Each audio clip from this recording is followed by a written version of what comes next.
નમસ્કાર વિદ્યાર્થી મિત્રો, મારું નામ છે સંદીપ ગોહેલ અને તમારું સ્વાગત છે સમર્પણ એજ્યુકેશન હબ ચેનલની અંદર. તો તમારે 11 કોમર્સમાં જે વિષયો આવે છે તો એની શરૂઆત આજથી આપણે કરવાના છે. તો એની અંદર સૌપ્રથમ તો તમારું હાર્દિક સ્વાગત છે અને કોમર્સની અંદર જેટલા પણ વિષયો આવશે એનું સંપૂર્ણ માર્ગદર્શન આપવાની અમે એક સારામાં સારો પ્રયત્ન કરવા જઈ રહ્યા છે. તો તમને એક વિનંતી છે કે જે કંઈ પણ અમે તમને આપવા માગીએ છીએ તો એને અંત સુધી ધ્યાનથી સાંભળો તો તમને પણ એનો ચોક્કસ લાભ મળશે. તો શરૂઆત કરીએ આજે આપણે કોમર્સનો જે પહેલો વિષય આપણો જે છે તે એટલે નામાના મૂળ તત્વો. બરાબર, નામાના મૂળ તત્વો જેને આપણે અકાઉન્ટ એ વિષયથી પણ ઓળખીએ છીએ. હવે આ શબ્દ ખરેખર તમારા માટે ખૂબ જ નવો છે, કારણ કે અત્યાર સુધી તમે જે ધોરણ 10 સુધી જે તમે ભણ્યા છો એમાં આ શબ્દ નથી આવેલો. તો તમારા માટે ટોટલી નવો શબ્દ છે. હવે આ શબ્દનો અર્થ શું છે એ તમને કદાચ ગૂંચવતું હોય તો એના માટે તમારે મૂંઝાવવાની જરૂર નથી, કારણ કે આજે હું તમને બધું જ ક્લિયર કરી દઈશ કે ખરેખર આમાં શું આવે છે, કઈ કઈ વિગતો તમારે શીખવાની છે, એ બધી જ વિગતો હું તમને અત્યારે જણાવીશ. તો તમે ધ્યાનથી એને સાંભળશો તો ખરેખર તમને ખૂબ જ મજા આવશે. તો આપણે એની શરૂઆત કરીએ. હવે તમારું જે પહેલું ચેપ્ટર છે એ પહેલા ચેપ્ટરનું નામ છે હિસાબી પદ્ધતિ અને તેના પારિભાષિક શબ્દો. હિસાબી પદ્ધતિ અને તેના પારિભાષિક શબ્દો. હવે એમાં પારિભાષિક શબ્દો જે છે એના વિશે પહેલાં તમને જણાવી દઉં કે સામાન્ય રીતે આપણે જ્યારે બીમાર પડીએ અને જ્યારે આપણે ડૉક્ટર પાસે જઈએ છીએ તો ડૉક્ટરવાળા જે છે એ કંઈક એવી નવી નવી લેંગ્વેજ આપણી પાસે વાપરતા હોય જે આપણે પણ ખબર ન હોય કે આનો અર્થ શું થતો હશે. જેમ કે અત્યારે કોરોના શબ્દ આવી ગયો, પછી મ્યુકર માઇકોસિસ એવો કંઈક રોગ આવી ગયો છે. બરાબર, એવા નામ બી આપણને ન આવડે. તો આ બધા શબ્દો જે છે એ ખરેખર શું છે, એ પારિભાષિક શબ્દો કહેવાય. એ મેડિકલ લાઇનના શબ્દો છે. બરાબર, ડૉક્ટરી લાઇનના શબ્દો છે. એવી રીતના આપણી કોમર્સની જે લાઇન છે, બરાબર, આપણે કોમર્સ લાઇન અત્યારે સિલેક્ટ કરીને બેસેલા છે. તો કોમર્સ લાઇનની અંદર પણ એવા અમુક શબ્દો છે કે જે કોમર્સના વિદ્યાર્થીને ખાસ ખબર હોવી જોઈએ, કારણ કે તો જ તમને આગળની ભાષા તમને ખબર પડશે. બરાબર, એટલે એ શબ્દોને તમારે સમજવા જરૂરી છે. અને તે શબ્દો એટલે જ પારિભાષિક શબ્દો. એક સ્પેશિયલ લેંગ્વેજ હોય છે દરેક સબ્જેક્ટની. બરાબર, દરેક ક્ષેત્રની એક સ્પેશિયલ લેંગ્વેજ છે. તો એ આપણે સમજવાની જરૂર છે અને એ આપણે આ ચેપ્ટરમાં જ સમજવાના છે. પણ તે પહેલાંનો જે શબ્દ અહીંયા તમને આપેલો છે હિસાબી પદ્ધતિ, તો સૌ પ્રથમ તો આપણે એના વિશે પરિચય મેળવીએ કે હિસાબી પદ્ધતિ એટલે શું.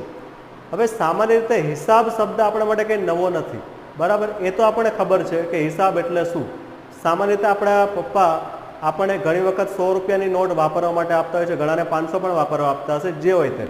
પણ ટૂંકમાં જ્યારે આપણને આપે છે ત્યારે આપણે શું કરીએ છીએ, એને વાપરી નાખીએ છીએ, ખર્ચ કરીએ છીએ. ટૂંકમાં કોઈ પણ વસ્તુ લેવા પાછળ કે ભાઈ આલુપૂરી ખાવી છે, પાણીપુરી, આઈસ્ક્રીમ, જે હોય તે. બરાબર, આપણી મનપસંદ વસ્તુ આપણે ખાતા છીએ કે નહીં. બરાબર, હવે એ વસ્તુ આપણે ખાઈ તો લીધી અને 100 રૂપિયાની નોટ વપરાઈ ગઈ એમાં, ચાલો. બરાબર, પછી આપણે શું કરશું? યસ, તમારો જવાબ એકદમ સાચો છે. તમે પપ્પા પાસે પાછા જાઓ છો. બરાબર, કારણ કે આઈસ્ક્રીમ તો ખાવા જ પડે ને ભાઈ, એમાં તો ચાલે નહીં. આલુપૂરી તો ખાવી જ પડે ને, એમાં થોડી ચાલે. એટલે પપ્પા પાસે આપણે પાછા જઈએ છીએ. પપ્પાને આપણે એમ કહીએ કે પપ્પા મને 100 રૂપિયાની જરૂર છે, બરાબર, મને વાપરવા માટે આપો. તો શું તમને તમારા પપ્પા એમ જ આપી દેશે? નહીં, એમ જ નહીં આપે. શું સવાલ કરશે તમને? રાઈટ, તમારા મનમાં જે સવાલ છે એ જ મારા મનમાં સવાલ છે. શું કહેશે તમને? ભાઈ પહેલાં 100 રૂપિયાનું તે શું કર્યું, એનો હિસાબ તો આપ. સવાલ કરશે કે નહીં આ? યસ. તો તમારે એનો હિસાબ આપવો પડે કે ભાઈ મેં 10 રૂપિયાની પાણીપુરી ખાધી, 20 રૂપિયાની આલુપૂરી ખાધી, જે હોય તે. ટૂંકમાં આપણે હિસાબ આપવો પડે છે. બરાબર, એટલે આ હિસાબ જે છે એ તો એક નાનો હિસાબ. તો એવી રીતના બધા લોકો, જે કંઈ પણ લોકો કંઈ ને કંઈ પ્રવૃત્તિ કરે છે તો એ લોકો હિસાબ તો કરતા જ હોય છે. બસ એના વિશે આપણે અહીંયા ડિટેલમાં જોવાના છે. બરાબર, જે મેં તમને ઉદાહરણ આપ્યું આપણું, બરાબર, કે જે આપણે સામાન્ય રીતે કરતા છીએ, એ તો એક સામાન્ય ઉદાહરણ છે. પણ મોટા પાયે જ્યારે હિસાબ થતા હોય ત્યારે એમાં કઈ રીતના થતા હશે એના વિશે આપણે આ ચેપ્ટરમાં જોવાના છે. તો ડિટેલમાં આપણને એ ખબર પડશે કે ખરેખર આ શું છે. બરાબર, પણ એ પહેલાં આપણે થોડોક ફ્લેશબેકમાં જઈએ. ફ્લેશબેક એટલે કે થોડોક ઇતિહાસ આપણે જોઈ લઈએ. તો તો અહીંયા તમને પૃથ્વીનું એક ચિત્ર જોવા મળતું છે, બરાબર. અને એની બાજુમાં લખેલું છે ભગવાનનું ઉત્તમ સર્જન એટલે માનવી. એકદમ સાચી વાત છે આ, કે આજે પૃથ્વીની ઉપર એમ તો ઘણા બધા પ્રાણીઓનું સર્જન ભગવાને કરેલું જ છે, પણ એની અંદર સૌથી ઉત્તમ સર્જન હોય ને તો તે એટલે માનવી છે. કેમ? તો કે ભાઈ માનવી પાસે એવી શક્તિ છે કે તે ધારે તે કરી શકે છે. આજે આપણે જોઈએ છીએ કે આજનો માનવી મંગળ ગ્રહ સુધી પહોંચી ગયો, ચંદ્ર સુધી પહોંચી ગયો, બરાબર. આ બધું શક્ય બન્યું છે એટલા માટે કારણ કે માનવીને એવી શક્તિ છે, બરાબર. પણ માનવીની એક મર્યાદા પણ છે. એ મર્યાદા શું છે ખબર છે? કે એક માનવી બધું જ નથી કરી શકતો. એક એક્ઝામ્પલ આપું એટલે તમને સમજાઈ જશે કે ગામડાની અંદર રહેતો એક ખેડૂત, બરાબર, એ ખેડૂત સારી રીતના ખેતી કેવી રીતના કરવી ને એ એને ખબર છે, બરાબર. પોતાના ખેતરમાં કયો પાક સારી રીતના ઉગી શકે છે એ એને ખબર છે. પણ હવે એના છોકરાને એણે 12 સાયન્સ કે 11 કોમર્સ જે હોય તે એ લાઈનમાં એણે મૂકેલો છે અને એને એમ કહેવામાં આવે કે ભાઈ તારે તારા છોકરાને 11 કોમર્સના વિષય ભણાવવાના છે, તો શું એ ભણાવી શકવાના છે? હા, ભણાવી પણ શકે, ના નથી પાડતો, પણ મોટે ભાગે આ વસ્તુ ઘણી વખત શક્ય નથી હોતી, બરાબર. કે બધા જ વ્યક્તિ બધું જ કરી શકે આ શક્ય નથી હોતું. એટલા માટે શું કરવું પડે ખબર છે? આપણે બીજા પર આધાર રાખવો પડે, અથવા તો બીજાની પાસે આપણે જવું પડે અને એને કહેવું પડે કે ભાઈ જરાક મને આ વસ્તુની જરૂર છે, મને તું આપ. અને એને આપણે શું કહીએ ખબર છે? વ્યવહાર, બરાબર. તેને કહેવાય છે વ્યવહાર. એટલે કે એક વ્યક્તિએ બીજા વ્યક્તિ સાથે વ્યવહાર કરવો પડે છે, બરાબર. હવે એ વ્યવહાર બહુ શરૂઆતથી થતો આવેલો છે, કારણ કે પહેલેથી જ એવું ચાલતું આવેલું છે કે એક વ્યક્તિ બધું જ નથી કરી શકતો, એટલે એને બીજા પર આધારિત રહેવું પડે છે. અને જે બીજા પર આધારિત રહેવા માટે એની સાથે જે કંઈ પણ આપ-લે થાય છે ને વસ્તુની, એને જ કહેવાય છે વ્યવહાર. આ શબ્દ યાદ રાખજો, કોમર્સની અંદર વ્યવહાર શબ્દ વારે વારે આવશે, બરાબર. એટલા માટે તમને આ શબ્દ પર ભાર આપીને કહું છું. તો પહેલાં કઈ પદ્ધતિ ચાલતી હતી એના વિશે આપણે વાત કરીએ. હવે આ ચિત્રમાં તમે જોઈ શકો છો શું લખેલું છે, તમે જુઓ, બદલા પદ્ધતિ, બરાબર છે. આ બદલા પદ્ધતિ એટલે શું?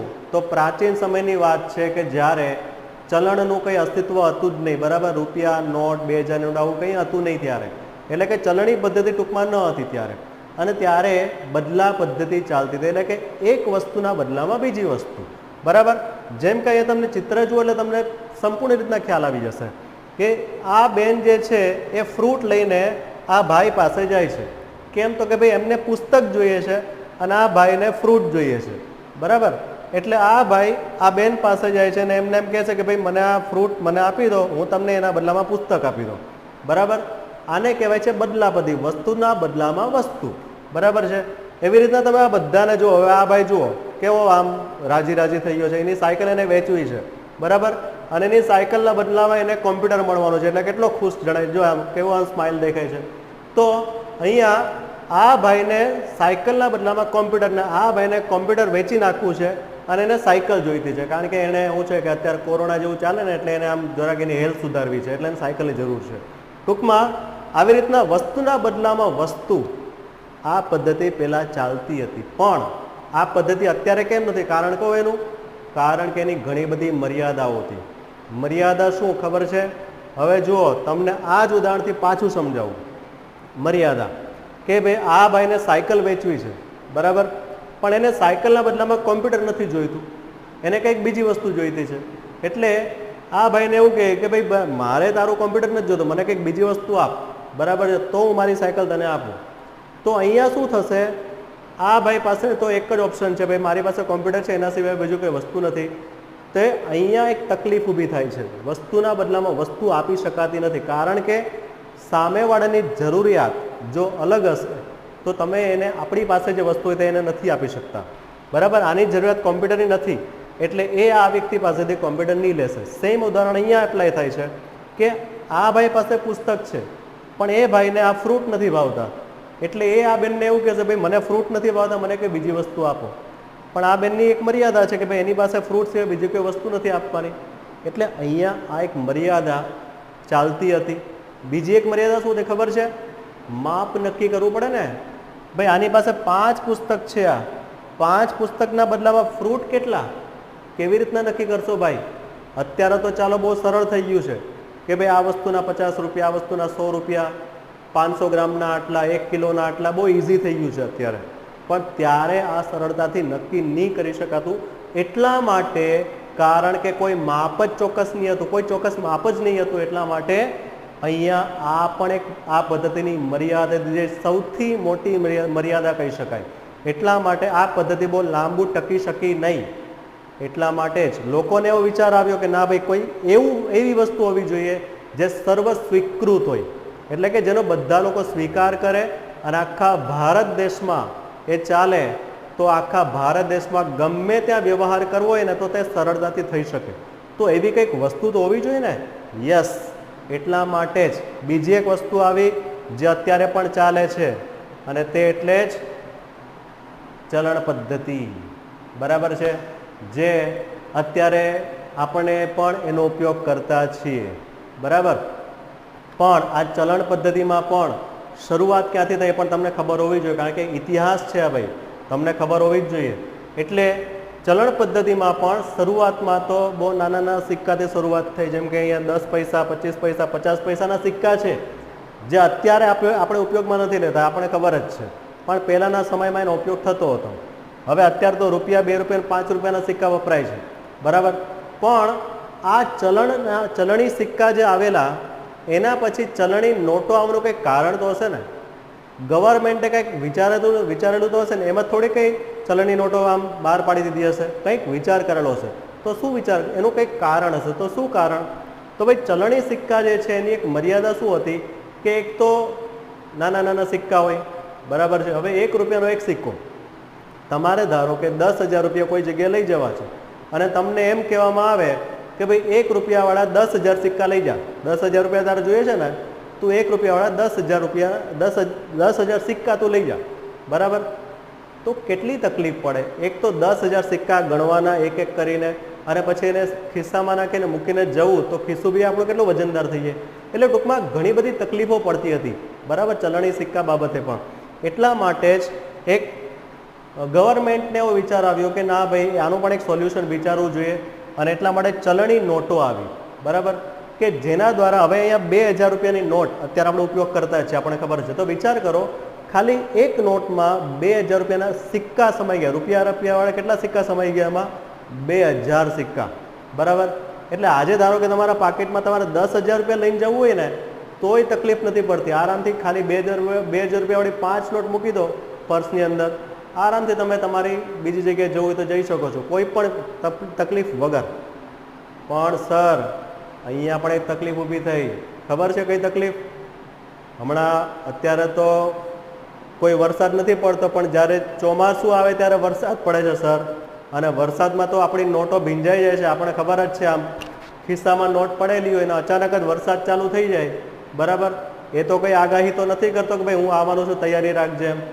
બરાબર. એટલે આપણે ધારો કે કંઈ ને કંઈ બહાર નીકળ્યા છે અને ખિસ્સામાં નોટ પડેલી છે અને અચાનક વરસાદ ચાલુ થઈ ગયો, તો નોટ તો ભીંજાઈ જ જવાની છે, અને નોટ ફાટી પણ જાય જો આમ તેમ થઈ ગયું તો. બરાબર. એટલે આ પણ એની એક મર્યાદા થઈ ગઈ. આ મર્યાદાને દૂર કરવા માટે હજુ એક સરકારે વિચાર્યું કે ભાઈ હજુ એક આનું પણ સોલ્યુશન હોવું જોઈએ. કે એ સોલ્યુશન તો શું? તો ભાઈ એના માટે સરકારે વિચાર્યું છે પ્લાસ્ટિક કરન્સી. બરાબર. એટલે કે પ્લાસ્ટિકનું ચલણ. પ્લાસ્ટિકનું ચલણ એટલે બીજું કંઈ નહીં, તમને ચિત્રમાં દેખાતું જ છે. બરાબર. ડેબિટ કાર્ડ, ક્રેડિટ કાર્ડ, આ બધું જે છે આજે ઉપયોગમાં આપણે લેતા જ છે. બરાબર. શોપિંગ મોલમાં આપણે ખરીદી કરવા જવું હોય તો નાનું આમ તો ખાલી ક્રેડિટ કાર્ડ આપણી પાસે હોય, તો ડેબિટ કાર્ડ હોય, થઈ ગયું બસ કામ. આપણે પર્સમાં બીજું કંઈ લઈ જવાની જરૂર નથી પડતી, ખાલી એક ડેબિટ કાર્ડ લઈ જાઓ, ચાલે. બરાબર. એટલે આ એક ચલણ જે છે એ પણ અત્યારે અસ્તિત્વમાં આવી ગયાનું કારણ મેં તમને સમજાવી દીધું છે. તો આ તો થઈ હિસ્ટ્રી આપણી. બરાબર, કે કઈ રીતે આપણી ચલણ પદ્ધતિ અસ્તિત્વમાં આવી છે. હવે આપણે આગળ વધીએ કે ભાઈ આ ચલણ પદ્ધતિ આવી એના પછી જ આપણા દેશમાં આવી ઔદ્યોગિક ક્રાંતિ. બરાબર. હવે ઔદ્યોગિક ક્રાંતિ વિશે તમે 10મા ધોરણમાં અથવા તો 10મા ધોરણ સુધી સમાજની અંદર ઘણો બધો અભ્યાસ તમે કરી ચૂકેલા છો. કદાચ મારા કરતાં પણ વધારે નોલેજ તમારી પાસે હશે ઔદ્યોગિક ક્રાંતિ વિશે. બરાબર. અંગ્રેજોના સમયથી આપણા ભારત દેશની અંદર ઔદ્યોગિક ક્રાંતિ શરૂઆત થયેલી. બરાબર. જેમાં ઘણા બધા ઉદ્યોગો, વિવિધ જાતના ઉદ્યોગો શરૂ થયા. બરાબર. ઉદ્યોગની અંદર ધંધા, રોજગાર, આ બધી વસ્તુ આવી જાય છે, આપણને બધાને ખબર જ છે. હવે આપણે આની વાત કેમ કરતા છે? બરાબર, તમે એમ કહેશો કે સર આપણે તો હિસાબી પદ્ધતિની વાત કરવાના છે અને તમે આ બધી વાતો કેમ કરો છો? પણ હું તમને એક ટ્રેક પર લઈ જવા માગું છું, એટલા માટે આ બધી બેઝિક બાબતો તમને ખબર હોવી જોઈએ. બરાબર, તો અહીંયા આપણે ઔદ્યોગિક પદ્ધતિની જે ઔદ્યોગિક ક્રાંતિની જે વાત કરતા છીએ એની અંદર ધંધા રોજગાર આવે છે. હવે ધંધા રોજગાર જે છે આપણે કરીએ છીએ, તો ધંધો જે છે એ સામાન્ય રીતે શા માટે કરવામાં આવે છે? બરાબર, ઘણા લોકો વિચારતા હોય ને કે મારે મોટા થઈને ધંધો કરવો છે, બિઝનેસ કરવો છે. યસ, આ શબ્દ બહુ ફેમસ છે, બિઝનેસ. પણ બિઝનેસ શા માટે? એનું કંઈક કારણ તો હશે ને? યસ, તમારો જવાબ સાચો જ છે, નફો કરવા માટે.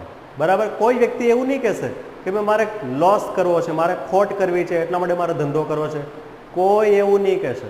બધા એવું જ કહેશે કે ભાઈ મારે નફો કરવો છે ને એટલા માટે તો મારે બિઝનેસ કરવો છે. બરાબર, યસ. તો હંમેશા ધંધાનો મુખ્ય હેતુ શું હોય? નફો. નફો કરવા માટે ધંધો હોય છે. બરાબર, પણ સાહેબ આપણે ધંધાની શરૂઆત કરીએ છીએ, ચાલો ભાઈ આપણા ફાધર આપણા સાથે સંમત થઈ જાય, આપણે એમ કહી દે ભાઈ હું તારા માટે 5 લાખ રૂપિયા ઇન્વેસ્ટમેન્ટ કરવા તૈયાર છું, તો કાલે ને કાલે ધંધો શરૂ કરી દે. બરાબર, આપણે ધંધો શરૂ પણ કરી દીધો, પણ આપણને ખબર કેવી રીતના પડે કે ભાઈ આપણા ધંધાની અંદર નફો છે કે નુકસાન? ખબર કેવી રીતના પડશે? કંઈક પ્રોસેસ તો કરવી પડે ને. બરાબર, એ પ્રોસેસ શું? તો સર અહીંયા હવે શબ્દ આવશે જે આપણે પહેલેથી વાત કરતા આવેલા છે તે એટલે હિસાબ. બરાબર છે, આપણે શું કરવું પડશે? અહીંયા હિસાબ કરવો પડશે, કારણ કે તો જ આપણને ખબર પડશે કે આપણા ધંધાની અંદર શું છે ભાઈ. અહીંયા લખેલું જ છે પ્રોફિટ યા લોસ. બરાબર છે, એટલે કે નફો છે કે નુકસાન છે, તો જ આપણને ખબર પડશે, એના વગર આપણે ખબર નથી પડવાની. બરાબર, તો એના માટે આપણે હિસાબ કરવો પડે છે. પણ હિસાબની પણ એક ચોક્કસ પદ્ધતિ છે. બરાબર, એટલે એ પદ્ધતિ શું છે, એના સર્જક કોણ છે? કારણ કે કોઈએ તો પદ્ધતિ બહાર પાડી છે ને, કોઈ સર્જક તો હશે ને. જેમ ગણિત વિષય છે તો ગણિત શાસ્ત્રી કોઈ હોય છે, પછી વિજ્ઞાનની અંદર અલગ અલગ એવા હોય છે એક્સપર્ટ લોકો, જે લોકોએ આ વિજ્ઞાન વિષય બનાવેલો છે. તો એવી રીતના જે હિસાબી પદ્ધતિ છે, તો હિસાબી પદ્ધતિના પણ કોઈક સર્જક હશે જેણે આ પદ્ધતિ આપેલી હશે. તો એના વિશે પહેલાં આપણે પરિચય મેળવી લઈએ, કારણ કે એ પણ જરૂરી છે તમારા માટે. પરીક્ષાની અંદર ઘણી વખત પૂછાય પણ છે. બરાબર, તો હવે આપણે એના વિશે વાત કરી લઈએ. હિસાબી પદ્ધતિના સર્જક, ટાઇટલ તમે જુઓ અહીંયા. બરાબર, તો હિસાબી પદ્ધતિના સર્જકમાં એ તમને 2 વ્યક્તિના ચિત્રો તમને દેખાય છે. બરાબર, 2 વ્યક્તિ જે તમને બતાવેલા છે એમાં આ વ્યક્તિનો તો તમે બહુ સારી રીતના ઓળખતા હશો. બરાબર, ઉપર મેં લખેલું છે ભારતીય સર્જક, પણ નામ નથી લખેલું, કારણ કે તમે ઓળખતા જ હશો. બરાબર છે, હા, તમારા મનમાં જે જવાબ છે તે સાચો છે, ચાણક્ય.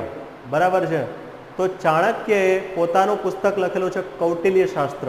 બરાબર, એક કૌટિલ્ય શાસ્ત્રની અંદર એક અર્થવ્યવસ્થા કે ભાઈ ભારત દેશ છે તો દેશનું જે અર્થતંત્ર છે તે કેવી રીતના ચાલે છે.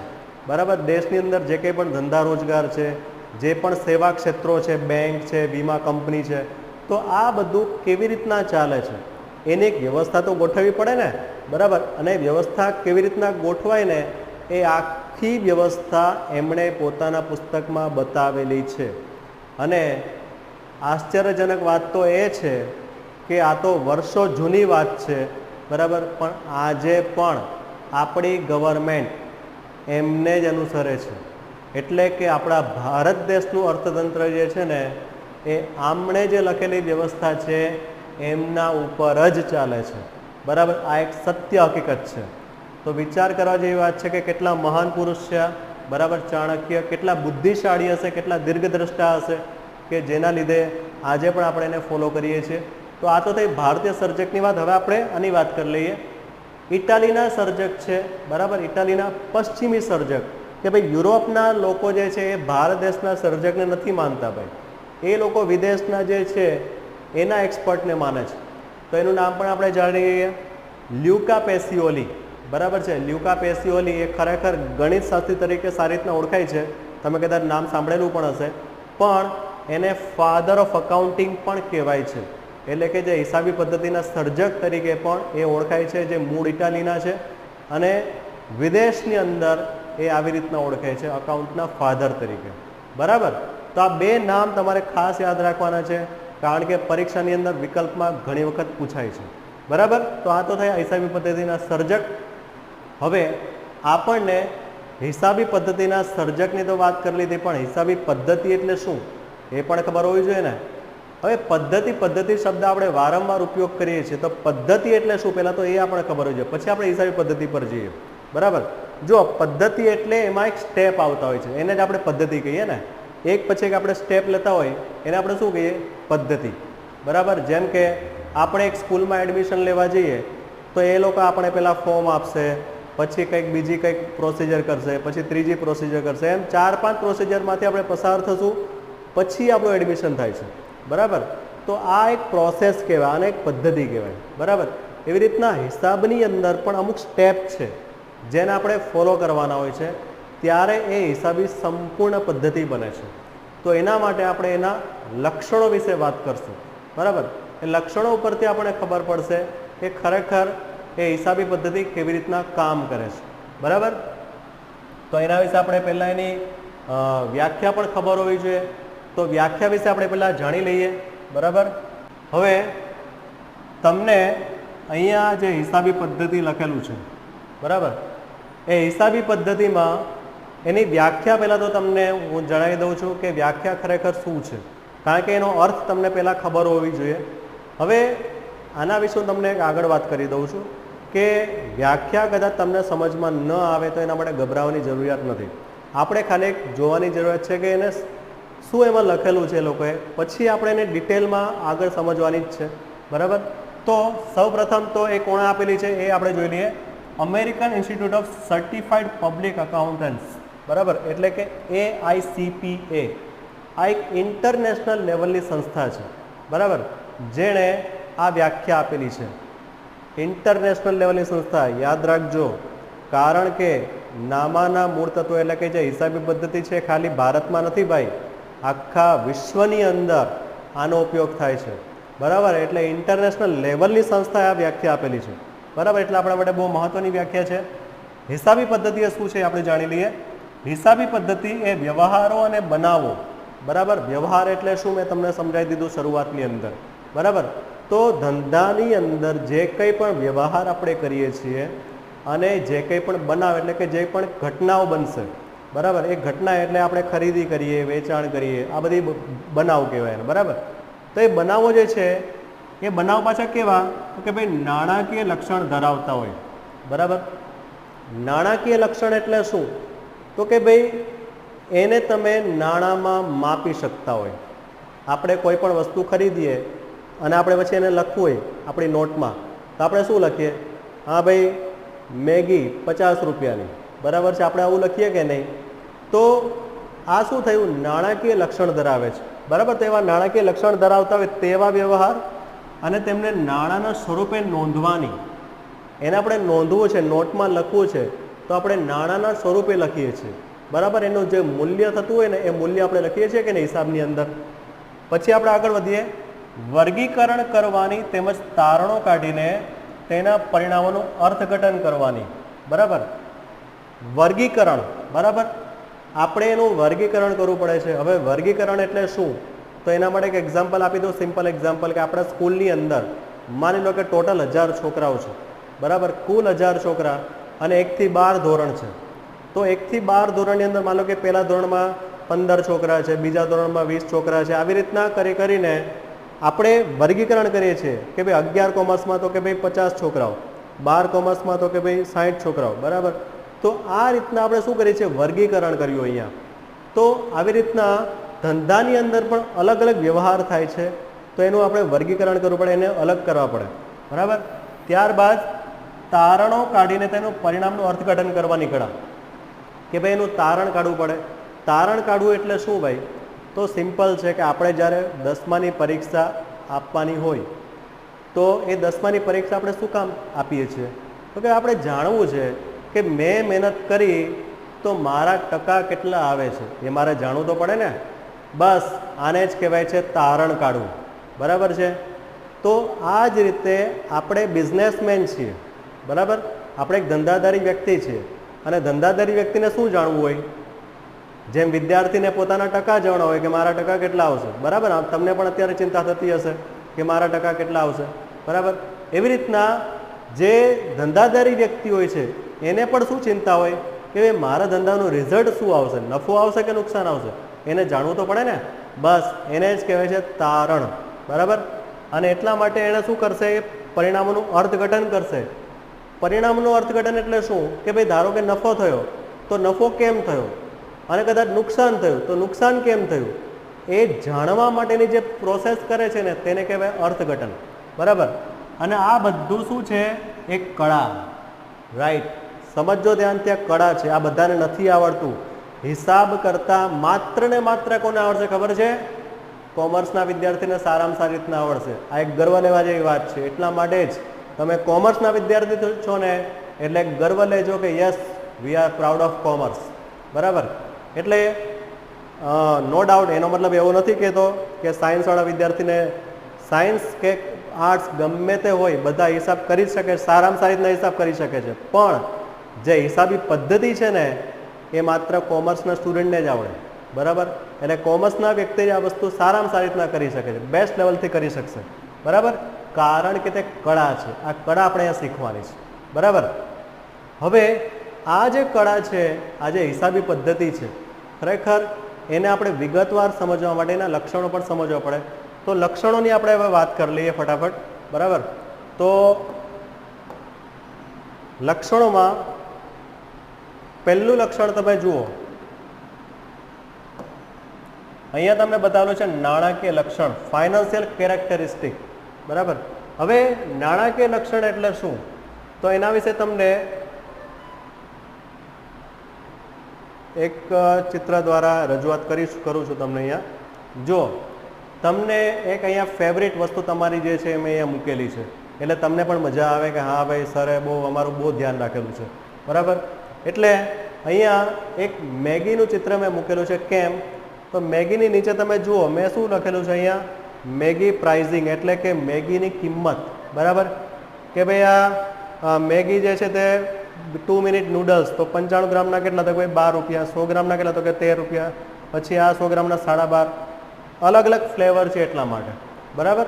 તો ટૂંકમાં બધાની કિંમત જુઓ તમે, એ કિંમતમાં એનું માપ જે છે તે નક્કી કરવામાં આવેલું છે. બસ આને જ કહેવાય છે નાણાકીય લક્ષણ. કે ભાઈ હિસાબી પદ્ધતિની અંદર હંમેશા જે વસ્તુને નોંધવામાં આવે છે ને એ શેનાથી નોંધવામાં આવે છે, એના નાણાકીય મૂલ્યથી. આ સમજો ધ્યાનથી. આપણે મેગી ખાવી છે, આપણે ભૂખ લાગી આપણા ધંધાની અંદર, બરાબર. માણસ છીએ ભાઈ, આપણે ભૂખ તો લાગવાની છે, ભલે ધંધાની અંદર હોય તો શું થયું, બરાબર. એટલે આપણે ધારો કે મેગી ખાધી બહારથી ખરીદીને, તો એને હિસાબમાં તો લખવું પડે, કારણ કે આપણે ખર્ચ કરેલો છે, બરાબર. તો એ જે ખર્ચ કરેલો છે એનું મૂલ્ય કેટલું, બસ એ મૂલ્ય આપણે ત્યાં લખવું પડે, અને તેને જ કહેવાય છે નાણાકીય લક્ષણ. તો આ યાદ રાખજો, હિસાબી પદ્ધતિનું પહેલું લક્ષણ કે ભાઈ કોઈ પણ વસ્તુની કિંમત જે હોય છે એ નાણાંમાં મપાતી હોય એને જ હંમેશા નોંધવાની. તો સવાલ આવશે અહીંયા કે સર કોને નહીં નોંધવાનું, કારણ કે એવી ઘણી બધી વસ્તુ છે, એવા ઘણા બધા વ્યવહાર છે કે જેને ન નોંધવાના હોય, એ પણ તમને ખબર હોવી જોઈએ, બરાબર. તો એની પણ આપણે વાત કરી લઈએ. જો ભાઈ અહીંયા મેં શું લખેલું છે, નો બર્થડે ગિફ્ટ્સ, બરાબર છે. એટલે કે આપણને ધારો કે આપણો કોઈ મિત્ર આપણા બર્થડે ઉપર કોઈ ગિફ્ટ આપી જાય, બરાબર છે, 2000 રૂપિયાની ઘડિયાળ મસ્ત ડિજિટલ વોચ આપણને આપી જાય, તો આપણને આપણા ધંધાની અંદર ભલે એ આપી ગયો તો પણ આપણે આપણા હિસાબમાં તેને લખવાનું નથી. કેમ, તો કે ભાઈ આપણે એના માટે કોઈ કિંમત ચૂકવી નથી, આપણને તો એક ગિફ્ટ મળેલું છે, બરાબર. એટલે આવી રીતના જેને તમે નાણાંમાં નથી માપી શકતા, બરાબર, અથવા તો જેના માટે તમે કોઈ નાણાકીય લેવડ દેવડ નથી કરી, પૈસા નથી ચૂકવેલા ટૂંકમાં, બરાબર, તો તેવા વ્યવહાર હિસાબી પદ્ધતિમાં નોંધાતા નથી. માત્ર ને માત્ર આવી રીતના જેને તમે નાણાંમાં માપી શકતા હોય, જેના માટે તમે નાણાકીય લેવડ દેવડ કરેલી હોય, બરાબર છે, તેને જ તમે હિસાબી પદ્ધતિમાં નોંધો છો, બરાબર. તો એનું પહેલું લક્ષણ યાદ રાખજો, નાણાકીય લક્ષણ. હવે આપણે બીજા લક્ષણ પણ જઈએ છીએ કે ભાઈ બીજું લક્ષણ છે હિસાબી પદ્ધતિનું, નાણું ફેરબદલીના માધ્યમ તરીકે, બરાબર. હવે અહીંયા તમે એક ચિત્ર જુઓ, ચિત્ર બહુ સરસ દેખાતું છે. આ ભાઈ એક દુકાનદાર છે ને આ બેન એના કસ્ટમર છે, બરાબર. શું ચાલે છે જો અહીંયા તમે જોઈ શકો છો કે આ બેન આ ભાઈને પૈસા આપે છે. કેમ પૈસા આપે? વસ્તુ ખરીદી હશે એટલે. ચોખ્ખી વાત છે. આપણે પણ એવું જ કરીએ ને, દુકાને જઈને આપણે કોઈ વસ્તુ લઈએ તો આપણે શું કરીએ છીએ? બદલામાં પૈસા આપીએ છીએ. તો અહીંયા શું થયું? નાણાંની ફેરબદલી, બરાબર. જો આ ભાઈ પણ કેટલા સરસ સ્માઇલ આપે છે, કારણ કે એના હાથમાં પૈસા આવેલા છે એટલા માટે. પૈસા આવે તો બધાને ખુશ થાય કે નહીં? બસ એટલે એ ભાઈ બી ખુશ થાય છે. પણ ટૂંકમાં આપણે એટલું યાદ રાખવાનું છે કે નાણાંની ફેરબદલીના માધ્યમ તરીકે, બરાબર. ફેરબદલી એટલે આપણે કોઈ વસ્તુ જોઈતી છે તો એના બદલામાં કંઈક આપવું પડે. બદલા પદ્ધતિ યાદ રાખો. અહીંયા બદલા પદ્ધતિમાં વસ્તુના બદલામાં વસ્તુ હતું, પણ અહીંયા શું થઈ ગયું? વસ્તુના બદલામાં પૈસા, બરાબર છે. અથવા તો વસ્તુના બદલામાં પૈસા નહીં, અહીંયા આપણે શબ્દ વાપરશું નાણું, બરાબર છે. તો નાણું એ શું છે? તો કે ભાઈ ફેરબદલીના માધ્યમ તરીકે આપણે ઉપયોગ કરીએ છીએ. આ હિસાબી પદ્ધતિનું બીજું લક્ષણ. પહેલું લક્ષણ નાણાકીય લક્ષણ, એટલે કે જેને તમે નાણાંમાં માપી શકો તેને જ નોંધવાનું. બીજું લક્ષણ ફેરબદલીના માધ્યમ તરીકે નાણું ઉપયોગમાં આવે છે, આ એનું બીજું લક્ષણ. હવે આપણે ત્રીજા લક્ષણ પર જઈએ છીએ. ત્રીજું લક્ષણ જે છે ને એમાં જો ત્રીજું લક્ષણ જે છે એમાં તમને વ્યવહારોનું વર્ગીકરણ અને વિશ્લેષણ આ રીતનું લખેલું છે. હવે ખરેખર વ્યવહારોનું વર્ગીકરણ અને વિશ્લેષણ એટલે શું એ તમને સમજાવી દઉં. તો સામાન્ય રીતના આપણે જે ધંધો કરીએ છીએ એ ધંધાની અંદર ઘણા બધા પ્રકારના વ્યવહારો થતા હોય છે. ઘણી બધા પ્રકારની આવક થતી હોય, ઘણી બધા પ્રકારના ખર્ચા થતા હોય છે, બરાબર. પછી આપણે કોઈ મિલકત ખરીદતા હોય. મિલકત એટલે શું? જેના પર આપણી માલિકી છે. જેમ કે આપણે આપણા ધંધાની અંદર કોઈ લેપટોપ લીધું હિસાબ કરવા માટે, બરાબર છે. કોઈ ફર્નિચર લીધું, યા તો કોઈ બાઇક લીધું આપણા ધંધાની અંદર ફરવા માટે, બરાબર. આવું કંઈ પણ આપણે જે લઈએ છીએ જેના પર આપણી પોતાની માલિકી છે, બરાબર. અને જેને કદાચ આપણે વેચવું હોય તો આપણે વેચી શકીએ પણ ખરા, જેમાંથી આપણે પૈસા મળે. આ બધી જે બાબતો છે તેને મિલકત કહેવાય. શું કહેવાય? મિલકત. તો ફર્નિચર છે, પછી મેં જે બાઇકની વાત કરી તે છે, બરાબર. પછી એવી ઘણી બધી, ધારો કે આપણે કોઈ ફ્લેટ લઈએ, બરાબર છે, કે ભાઈ ત્યાં આપણે કોઈ ઓફિસ ખોલવી છે એટલા માટે આપણે ફ્લેટ લીધો ધંધાની અંદર રહીને, તો એ પણ આપણી એક મિલકત થઈ ગઈ, કારણ કે એના પર પણ આપણી માલિકી છે એટલા માટે. તો આવી રીતના એને મિલકતનો વ્યવહાર કહેવાય. અને પછી દેવાનો વ્યવહાર, બરાબર. કે ભાઈ દેવું એટલે શું?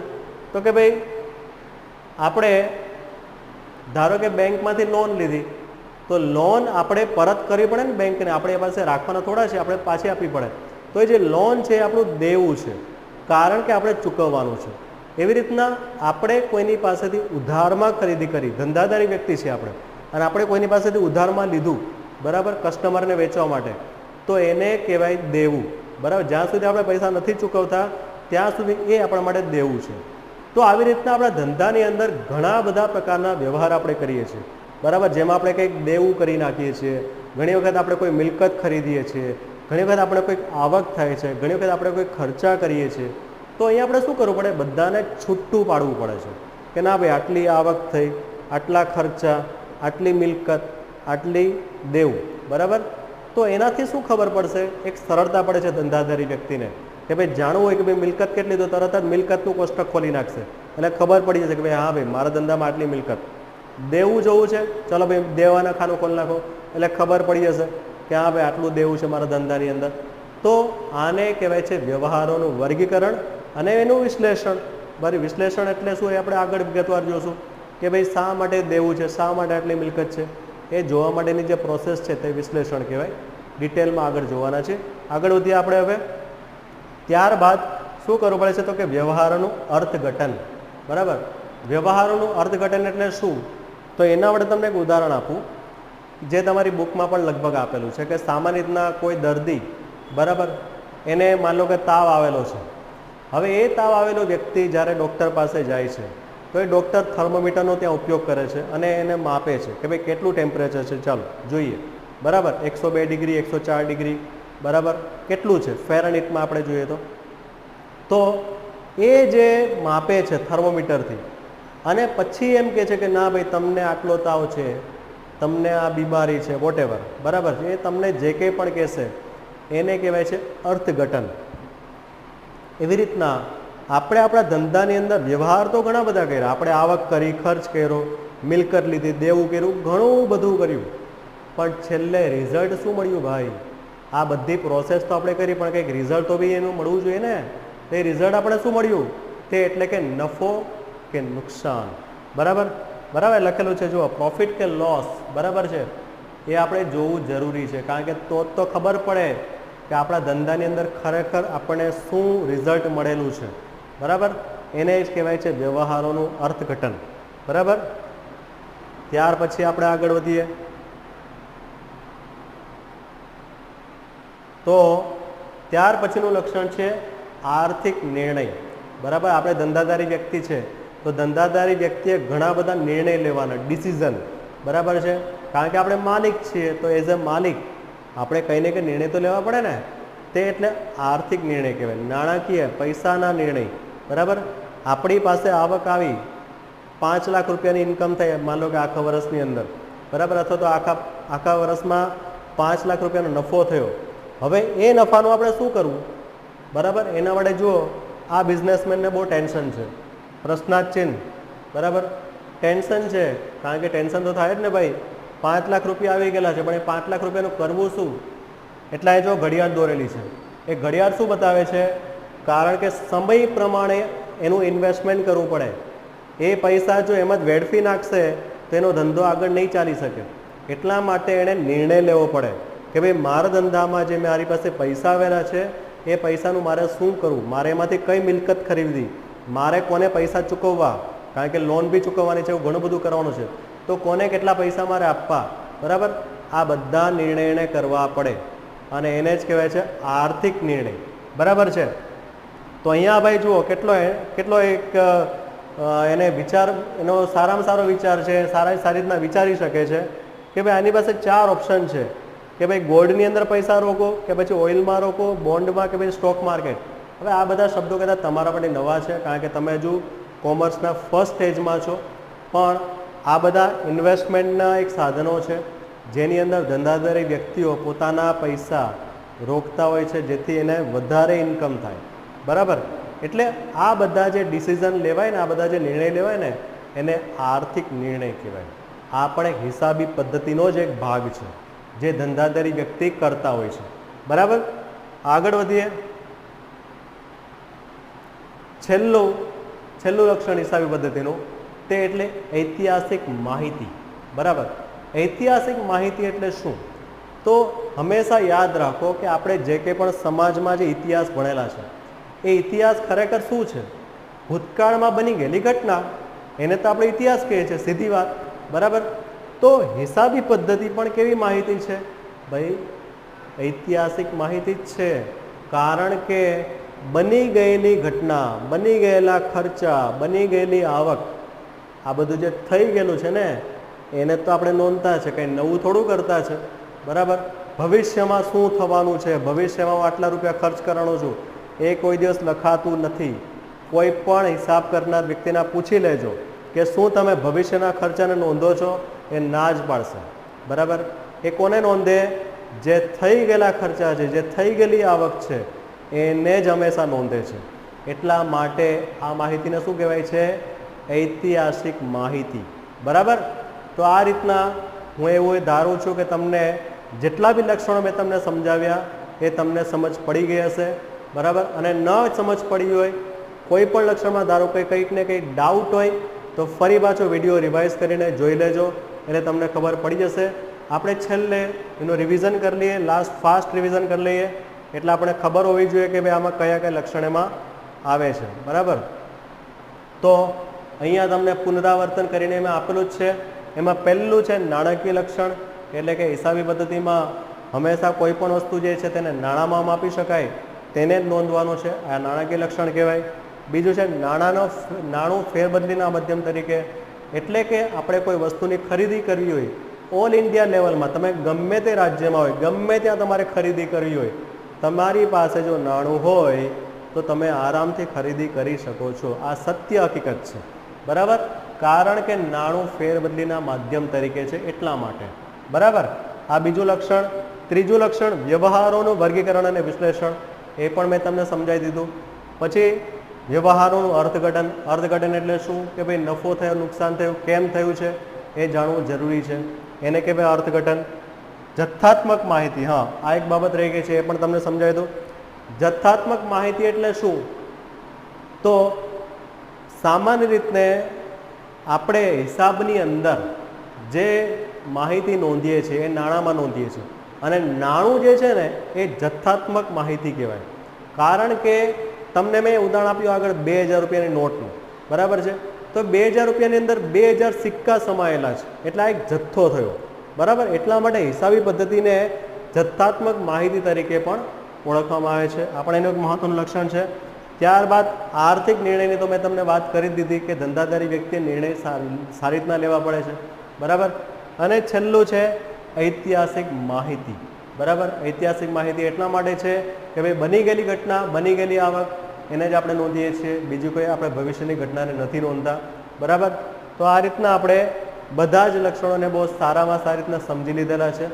તો હું આશા રાખું છું કે તમે સારી રીતના સમજી શક્યા હશો, અને ફરી પાછા નેક્સ્ટ વિડીયોમાં આપણે નેક્સ્ટ ટોપિકમાં મળશું.